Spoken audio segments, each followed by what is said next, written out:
Chapter 1. A Missing Daughter. Somebody is ringing my office doorbell. It's 9:10 on a Monday morning. That's early for a client to call. But perhaps this is going to be a good week. Last week, business was not very good. I need some new clients. I look at my computer. I want to see the person before I open the door. The little camera over the door shows me a woman in a raincoat. About 40 maybe. Not rich. The raincoat is a cheap one, from the street market. She's carrying a newspaper, the Putney Gazette. I hit the open door button on the wall. The door opens, and the woman comes in. "Are you the private investigator?" "Shirley Holmes," she asks. She looks around the office, probably looking for someone older. "I am." I use my older person voice. "Please sit down, Mrs. Williams." "Edith Williams," she says. She sits down in my best chair and looks around the office again, still looking for that older person. "How can I help you, Mrs. Williams?" I say. "What's your problem?" She looks at me then, and the trouble in her face is clear. "Do you find people?" she says. "Can you find my daughter?"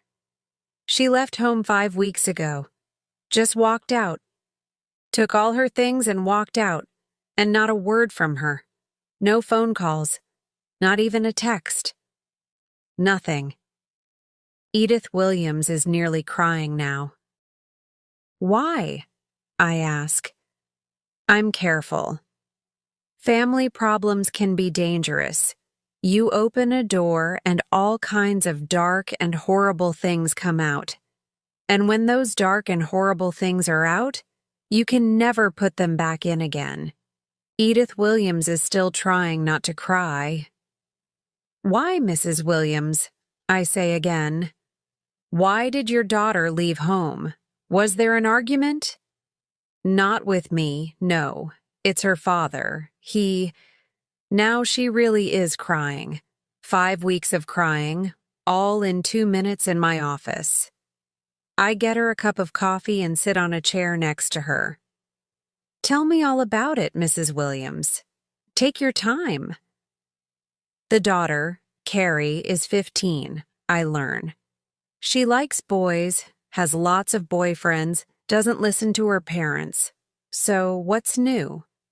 Many 15-year-old girls are like that. But the new boyfriend, Edith Williams says, is older, and he's not English. He's a foreigner, from Lithuania. I remember my Ukrainian grandmother, my Greek mother. Foreigners. "Is that a problem for you?" I ask. "A foreigner?" "Not for me, but it is for my husband," Edith Williams says. "He doesn't like foreigners. They come here," he says. "They take our jobs, they take our houses, they take our money, and they can't speak English." He gets very angry about it. He says some horrible things to Carrie. "I don't want this foreigner in my house," he says, and Carrie goes crazy. She calls her father some horrible names, and he gets really angry. He's shouting and Carrie's crying. They don't stop for hours. Edith Williams stops for a second. She can still hear the shouting and the crying, I think. "And what happened next?" I ask quietly. "The next day," Mrs. Williams says, "Carrie left. Early in the morning before we all got up. She left a letter." "Have you got the letter?" I ask. "Yes, I have." She gives the letter to me and I read it quickly. An angry letter from an angry 15-year-old. Nothing useful. I give the letter back to her. "I asked all her friends," Mrs. Williams says. "Everyone.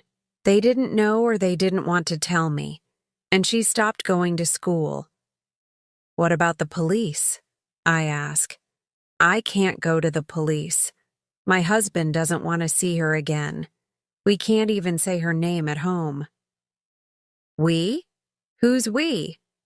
Me and Darren. He's Carrie's little brother. He's 10. He's very unhappy about all this. I must meet Darren. 10-year-old boys can be very useful. They see and hear a lot. Edith Williams looks at me with her red eyes. Can you find her for me? I just want to know she's all right. And this boyfriend, this Lithuanian, what's he like? How old is he? What does he do? Is he kind? Is he the right person for my little girl? I take the job. I ask for a photograph of Carrie, the names of friends, the school, mobile phone numbers. Can I talk to Darren? I ask. Yes, we can meet him after school, Edith Williams says. But please don't come to my house. Please. My husband, I understand, I say. I can text you when I have some news. She doesn't know the name of the Lithuanian boyfriend. That's really helpful. There are thousands of Lithuanians in London. Finding one young man without a name in thousands of people? How easy is that? Chapter 2. Help from friends. I begin with Carrie, of course. I have a name, a photograph, and a school. I meet Darren when he comes out of school, and we go to Carrie's school. We sit in my car and watch the students when they leave. That's Janice. Look, says Darren. The girl with long black hair. She's very friendly with Carrie. And that's Kim next to her. I like Kim. She's funny. She makes me laugh. Ooh, and that's Aunt. See the one with very short hair and black clothes. Aunt? What name is that? Anthea? Don't know, says Darren. She's just Aunt. I take a quick photo of the 3 girls, and then I take Darren for a pizza to say thank you. Can you find my sister? He says. It's horribly quiet at home without her. Nobody ever laughs now. Mum cries all night. I hear her. I look at his small boy face. Yup, I can find her. That evening I phone my friend in the police. He's a detective, Detective Sergeant Sahid Patel. Hi, Sahid. How are you? Fine. What's new with you? Sahid says. Are you working on a case? Yes. I've got a missing persons case, a missing girl. Her mother came to me today. The girl left home 5 weeks ago after an argument with her father about her boyfriend, a Lithuanian boyfriend. How old is the girl? Sahid asks. 15. Oh dear. Sahid is not surprised. Every day we get missing persons reports. Do you know how many? No. Tell me. How many? The police in Britain get about 1,000 reports every day, Sahid says. And nearly 1/3 of those are young people between the ages of 15 and 17. When did the mother make the report to the police? She didn't. The girl's father doesn't want to see her again, I say. So, no police, no missing persons report, and no looking for her. That's what the mother told me. Okay. Be careful, Shirley. The girl's only 15. She can't get married before she's 16, and the law says, I know all that, Sahid. I know the law. Of course you do. Sorry. There's a smile in Sahid's voice. So what do you want from me?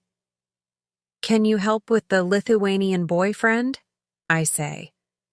Where do I look for him? Can you give me some names? People to talk to? Maybe. But there are about 200,000 Lithuanians in London. When do you want this? I have work to do, you know. I'm going to try the girls' school friends first, I say. Can you do it in a day or two? Text me when you have something. Okay. Bye now. The next day at 4 o'clock, I'm outside Carrie's school. I have my photo of the 3 girls, and I soon see them. They're standing, all 3 of them, in the street, looking at their mobile phones and laughing. I walk over to them. Hi, guys, I say. You're friends of Carrie Williams, right? I need your help. Carrie Williams? Says the girl called Aunt. Who's she? I watch the girls' faces. They know Carrie, all right, and they know she's missing. But how much do they know? Ah, come on, I say. You're Carrie's best friends. I'm looking for her. I need to find her. And who are you? Asks the girl called Janice. I give them my card. Shirley Holmes, private investigator, the girl called Kim laughs. Shirley Holmes? Are you the granddaughter of Sherlock Holmes or something? I smile. I get this all the time, again and again and again. Great-great-granddaughter. He lived in the 1890s. Wow, really? That is awesome, says Kim. Janice and Aunt laugh. Kim, you idiot. Sherlock Holmes wasn't a real person.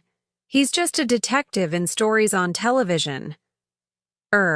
And in books, I say. The books were first. The girls look at me, and their faces are more friendly now.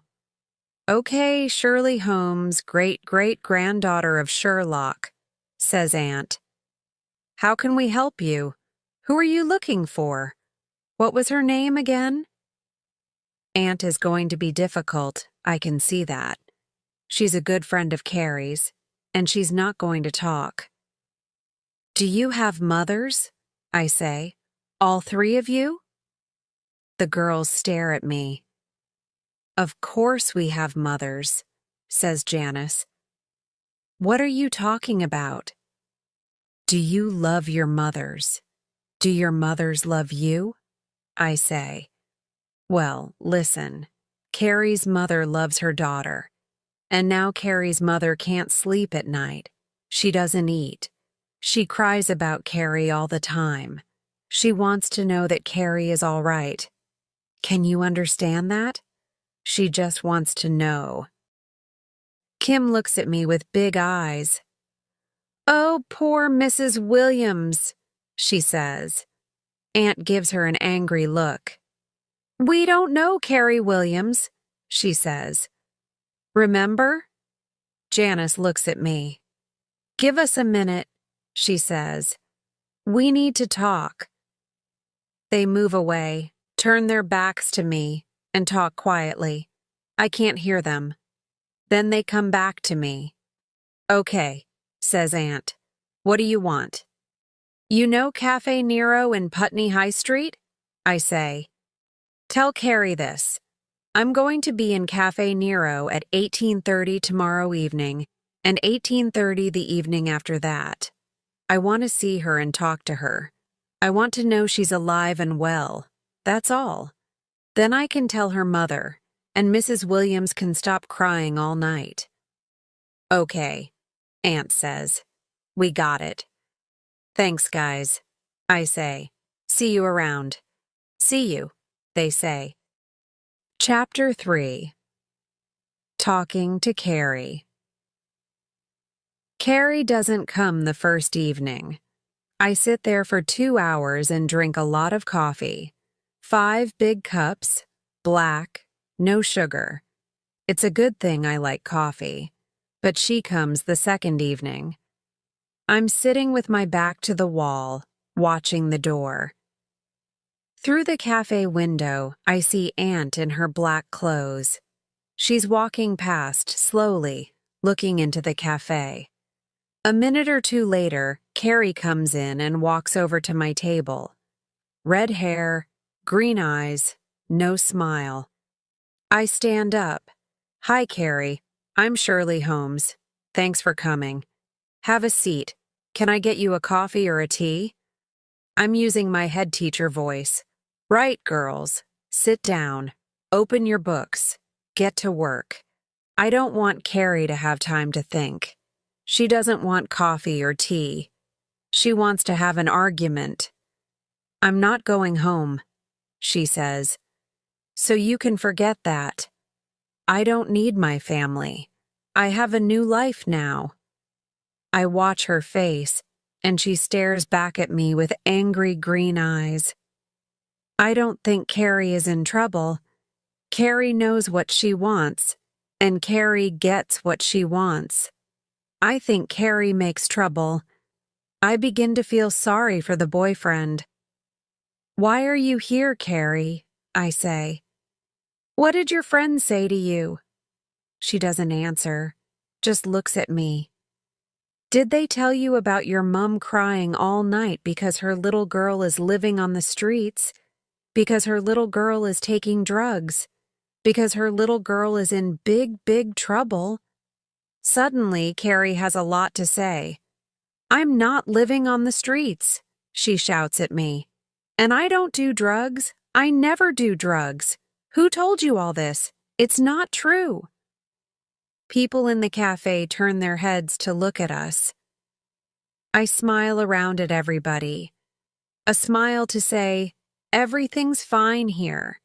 Just a big sister, little sister argument. Happens all the time. Enjoy your coffee. Have a nice day. I look back at Carrie's angry face.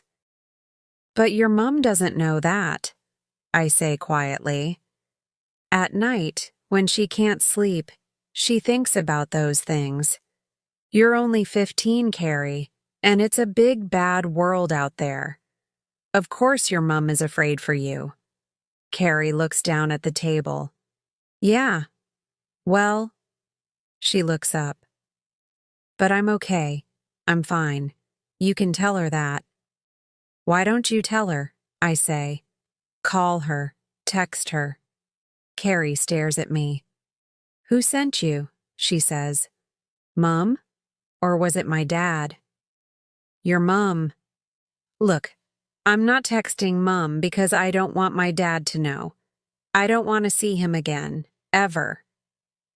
We're not talking about your dad, I say quickly. I know all about your dad. We're talking about your mom, and your mom needs to know you're all right. But she needs to hear it from you, not me. She texts you every day, you know, and you never text back. Never. Carrie looks away. I got a new mobile and changed my number. I never got her texts. I laugh. Very good, Carrie. You read detective stories, right? Always change your mobile when you don't want people to find you. Dangerous things. Mobile phones. Carrie nearly smiles. Thomas says, she begins, then stops. Is Thomas your boyfriend? I say. The one from Lithuania? Are you still with him?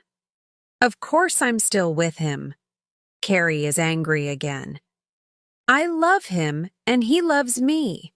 We're in love. I try not to smile.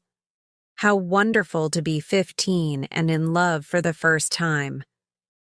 That's great, I say. I'm happy for you. But please, please text your mom. Tell her you're all right. Okay, says Carrie. This evening. She looks at her watch and stands up. I must go.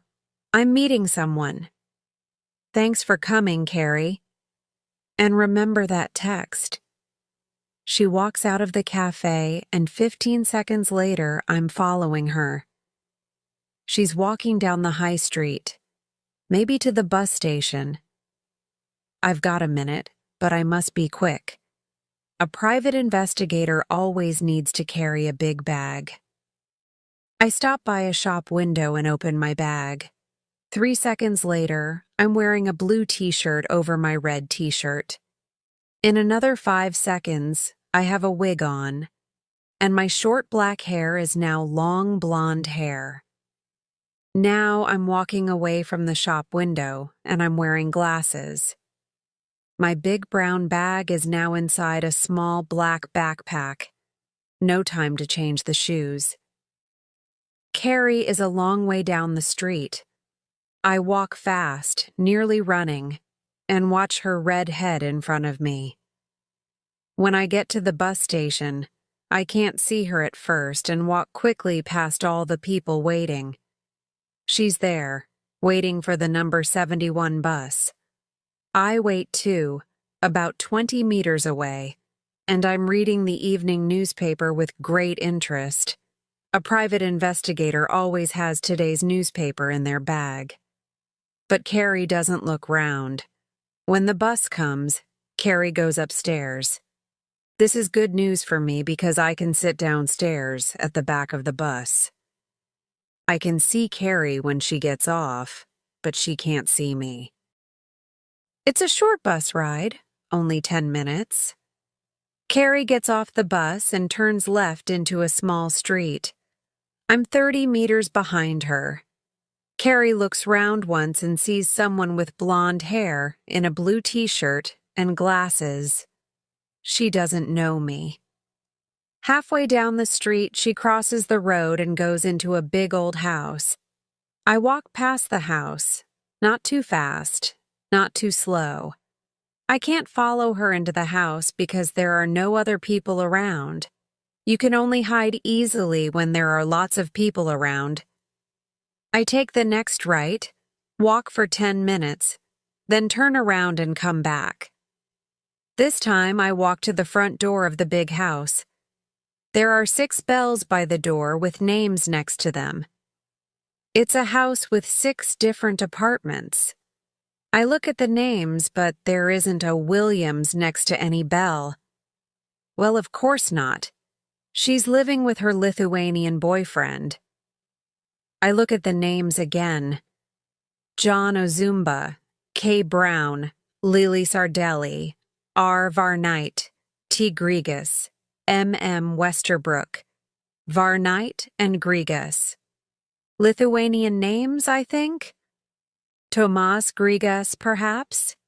You can't stand in a quiet street and watch a house. Everybody looks at you and says, "Who's that woman? What's she doing?" But you can watch a house from a car. People often sit in cars waiting for somebody, having a sleep, checking their phone messages. I go home, make some spaghetti for dinner, and text Edith Williams. Saw C today. She's fine. More tomorrow. Chapter 4. The Boyfriend. The next day, I'm in the street in my car opposite the tea house. I have a cup of coffee, a newspaper, and a lot of time. I want to see Thomas and talk to him. Then I can make my report to Mrs. Williams and the job is finished. At 17:45, Carrie walks down the street and goes into the house. I'm watching carefully now. People are coming home from work, in cars, on bicycles, on foot. Lots to watch. 2 people go into the house, a young woman and a short, older man with white hair. At 18:25, a young man walks down the street, tall, with dark hair. He walks to the front door, and in 2 seconds, I'm out of the car, across the street, and standing behind him at the door. He opens the door and turns to look at me. "Hi," I say. "Okay to come in? I'm visiting Mike Westerbrook at number 6. "Yes, that's okay," the young man says. He holds the door open for me, and we walk up the stairs together. "Nice and sunny today," I say. "But rain's coming in later, they say." Says the young man.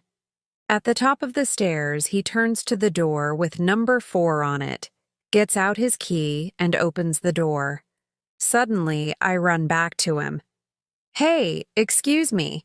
Is this yours? It was on the floor." In my hand, I'm holding a weekly bus ticket.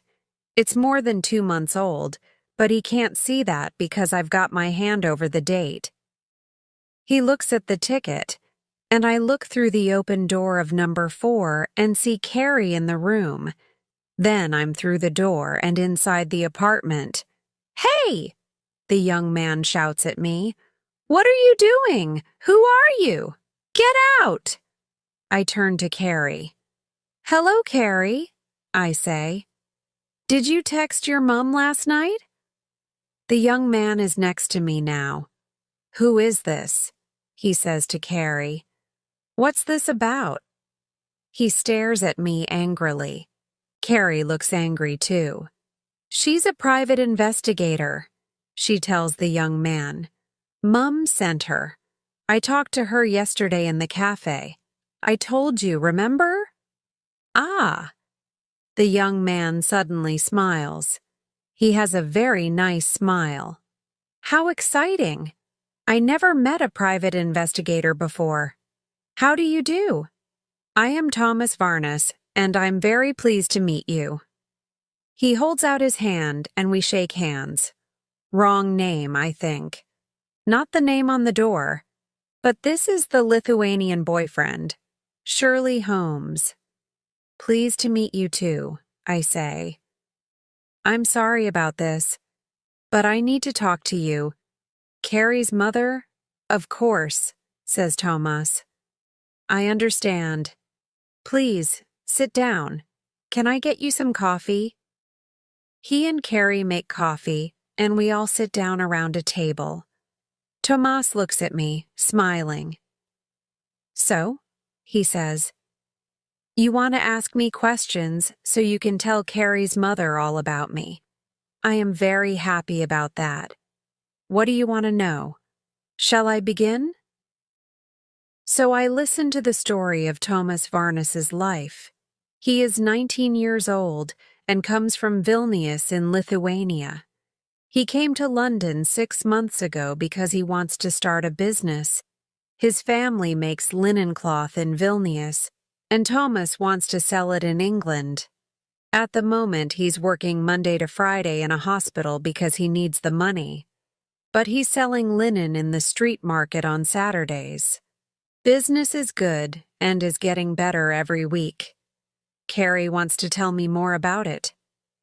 "It's beautiful linen, you know. The best in the world. I'm learning all about it." She's excited. I can see it in her green eyes. Thomas is smiling. "Carrie is very good with the colors of the linen," he says. "She wants to work with me, and she's good at business too. Very good. Better than me." He puts the back of his hand against Carrie's face, just a touch, a very gentle touch, and smiles into her eyes. She looks up at him, and the love in her eyes is clear. For a second or two, the world stops for them. These two young people are very much in love. Carrie looks at me again. "Everybody wants to wear clothes made of linen now, you see, so our business is going to get bigger."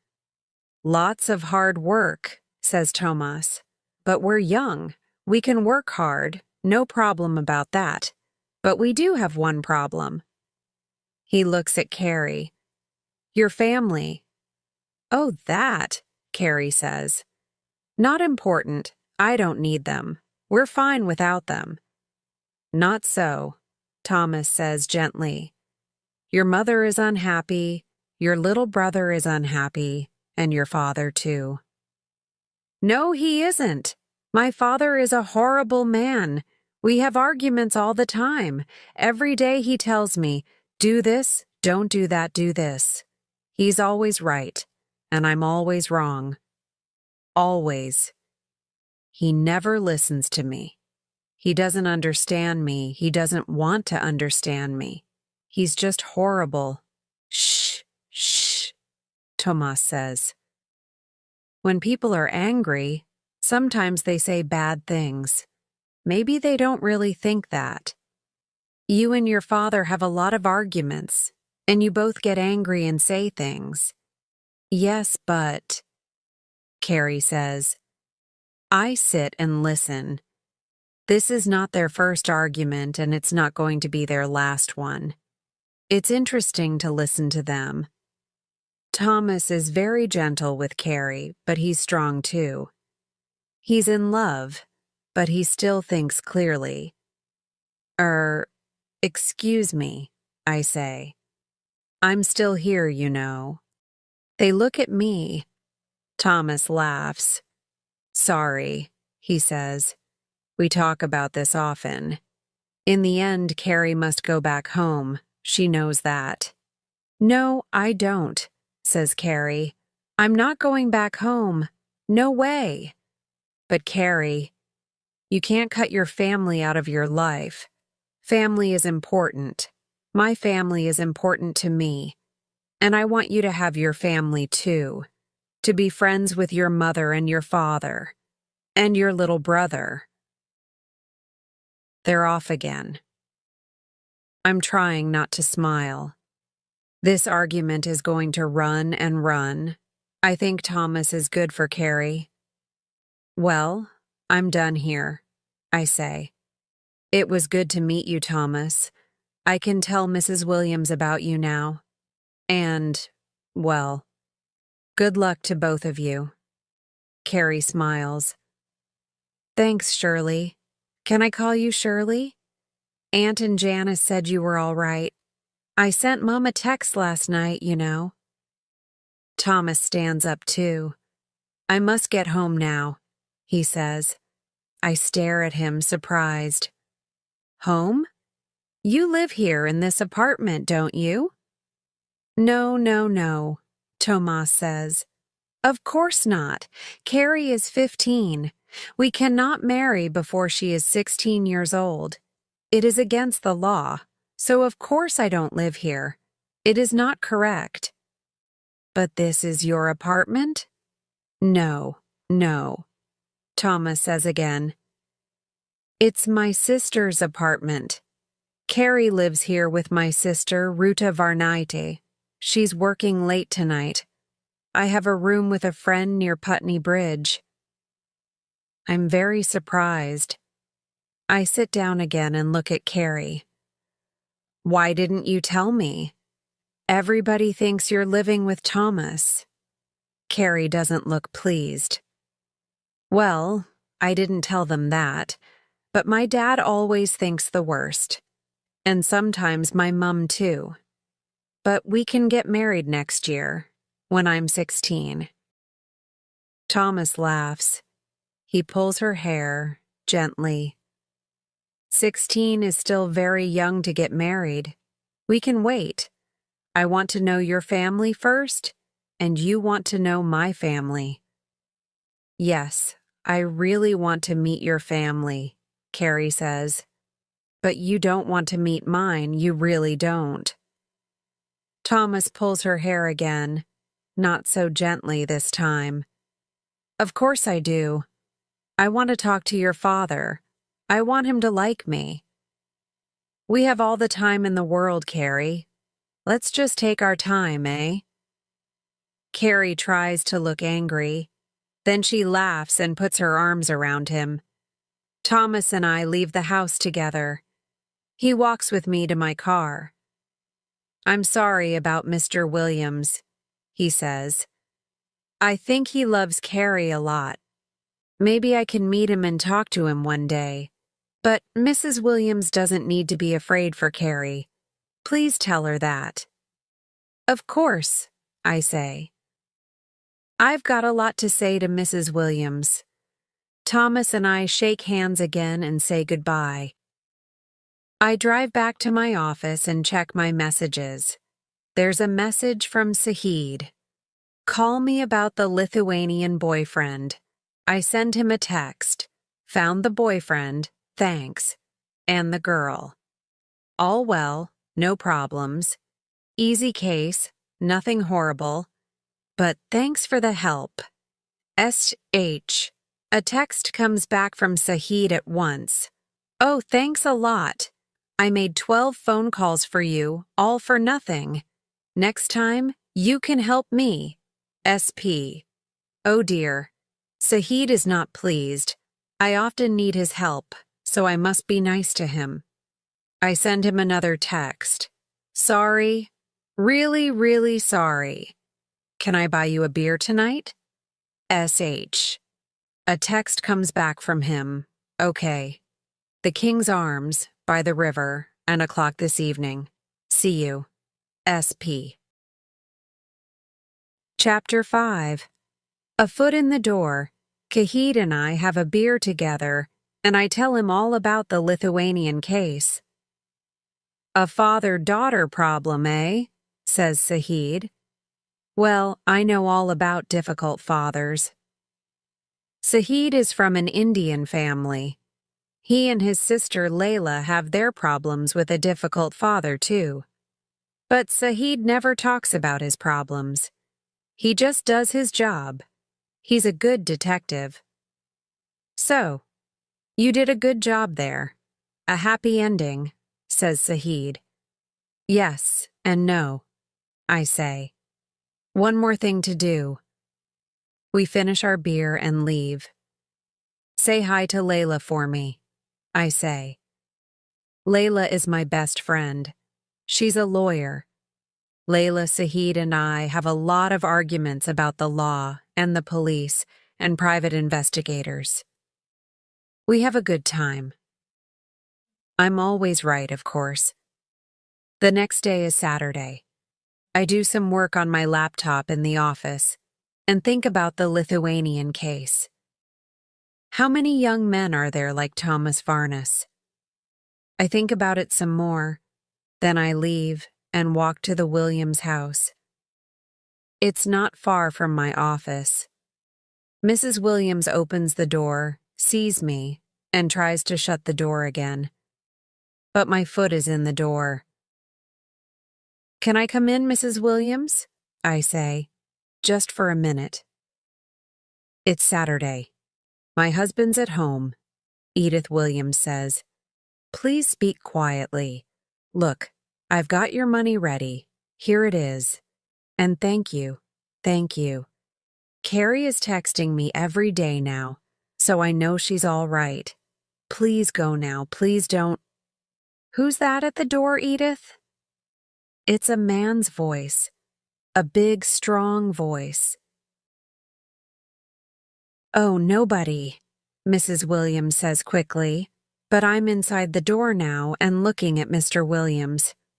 Oh, hello, he says. Who are you? Shirley Holmes, private investigator. How do you do? Your wife wanted me to find Carrie and to talk to her boyfriend. What? Mr. Williams turns to his wife. What did I say to you, Edith? He shouts. We're finished with that girl. We don't speak to her. We don't talk about her. And it's good news, Mr. Williams. I use my head teacher voice again. He's still shouting at his wife, so I shout too. And smile and smile. Yes, it's very good news, Mr. Williams. Your daughter Carrie is alive and well and living in London, and she has a wonderful boyfriend. Mr. Williams stops shouting and stares at me.